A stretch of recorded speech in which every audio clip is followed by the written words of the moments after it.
ನಮ್ಮಿಂದ ಸಾಧ್ಯವಿಲ್ಲ ಎನ್ನದಿರಿ. ಇದಾಗಲ್ಲ, ಅದು ಸಾಧ್ಯವಿಲ್ಲ, ಬೇರೆ ಏನಾದರೂ ಮಾಡೋಣ ಅಂತ ಜನ ಹೇಳುವುದನ್ನು ಕೇಳುತ್ತಲೇ ಇರುತ್ತೇವೆ. ಯಾವುದೇ ಕೆಲಸವಾಗಲಿ ಶುರುವಾಗುವುದಕ್ಕಿಂತ ಮುನ್ನ ಅದು ನಮ್ಮಿಂದ ಸಾಧ್ಯವಿಲ್ಲ ಎಂದು ಯೋಚನೆ ಮಾಡಬೇಡಿ, ಪ್ರಾರಂಭ ಮಾಡಬೇಡಿ. ನೀವು ನಿಮ್ಮ ಸುತ್ತಲಿನ ಜಗತ್ತನ್ನು ಒಮ್ಮೆ ಸೂಕ್ಷ್ಮವಾಗಿ ಗಮನಿಸಿ. ಐಡಿಯಾಗಳು ಹುಟ್ಟಿದ್ದು ಸಣ್ಣ ಸಣ್ಣ ಶೆಡ್ಗಳಲ್ಲಿ, ಗ್ಯಾರೇಜ್ಗಳಲ್ಲೇ ಹೊರತು ದೊಡ್ಡ ದೊಡ್ಡ ಕಂಪನಿಗಳಲ್ಲ. ಆ್ಯಪಲ್, ಗೂಗಲ್, ಮೈಕ್ರೋಸಾಫ್ಟ್, ಅಮೆಜಾನ್, ಫೇಸ್ಬುಕ್ಗಳೆಲ್ಲ ಹುಟ್ಟಿದ್ದು ಸಣ್ಣ ಸಣ್ಣ ಕೋಣೆಗಳಲ್ಲಿ. ಈ ಐಡಿಯಾಗಳೆಲ್ಲ ಬಂದಿದ್ದು ಏನೋ ಹೊಸದೊಂದು ಮಾಡಬಹುದು ಎಂಬ ಐಡಿಯಾಗಳಿಂದ.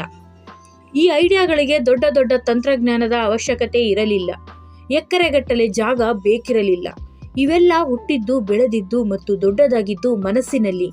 ಬಹುಶಃ ಈ ಐಡಿಯಾಗಳು ಘೋಷಿಸದಿದ್ದರೆ, ಇದು ಸಾಧ್ಯನಾ ಎಂಬ ಲೆಕ್ಕಾಚಾರದಲ್ಲೇ ಕಳೆದಿದ್ದರೆ ಈ ಐಡಿಯಾಗಳು ದೊಡ್ಡದಾಗುತ್ತಿರಲಿಲ್ಲ.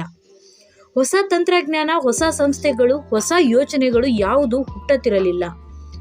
ಹೀಗಾಗಿ ಯಾವುದೇ ಐಡಿಯಾಗಳಿರಲಿ, ಅದು ಸಾಧ್ಯವಿಲ್ಲ ಎಂಬ ತೀರ್ಮಾನಕ್ಕೆ ಬರಬೇಡಿ. ಅದಾಗುತ್ತದೆ ಇಲ್ಲವೋ ಬೇರೆ ಮಾತು. ಕನಿಷ್ಠ ಪ್ರಯತ್ನವನ್ನಾದರೂ ಮಾಡಿ. ಅದು ಸಾಧ್ಯವಾಗದಿದ್ದರೂ ಇನ್ನೇನಾದರೂ ಖಂಡಿತ ಆಗುತ್ತದೆ. ಹೀಗಾಗಿ ಮೊಗ್ಗನ್ನು ಬೆಳೆಯುವುದಕ್ಕಿಂತ ಮುಂಚೆ ಚೀಟಿ ಹಾಕಬೇಡಿ. ತಾಳ್ಮೆ, ನಂಬಿಕೆ ಕಳೆದುಕೊಳ್ಳದಿರಿ. ನಾವು ಜೀವನದಲ್ಲಿ ಏನೇನೋ ಆಸೆ ಪಟ್ಟಿರುತ್ತೇವೆ, ಏನೇನೋ ಕನಸು ಕಂಡಿರುತ್ತೇವೆ. ಆದರೆ ನಾವಂದುಕೊಂಡಿದ್ದೆಲ್ಲ ಆಗುವುದಿಲ್ಲ. ಕೆಲವೊಮ್ಮೆ ತುಂಬ ಕಷ್ಟಪಡಬೇಕಾಗುತ್ತದೆ, ಅವಮಾನ ಎದುರಿಸಬೇಕಾಗುತ್ತದೆ.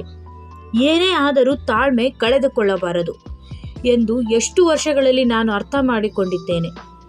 ಬರೀ ತಾಳ್ಮೆ ಕಳೆದುಕೊಳ್ಳುವುದಷ್ಟೇ ಅಲ್ಲ, ನಮ್ಮಲ್ಲಿರುವ ನಂಬಿಕೆಯನ್ನು ಕಳೆದುಕೊಳ್ಳಬಾರದು. ನಮ್ಮ ಸುತ್ತ ಎಲ್ಲ ತರಹದ ಜನರು ಇರುತ್ತಾರೆ.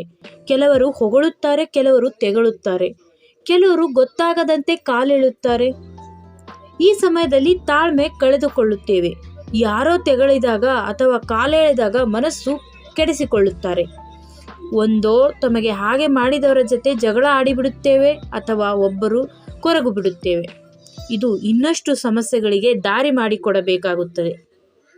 ಹೀಗಾಗಿ ನಮ್ಮ ಕಷ್ಟದ ಸಮಯದಲ್ಲಿ ಮೊದಲಿಗೆ ನಾವು ಏನು ಮಾಡಬೇಕು ಮತ್ತು ಹೇಗಿರಬೇಕು ಎಂಬ ಕ್ಲಾರಿಟಿ ನಮಗಿರಬೇಕು.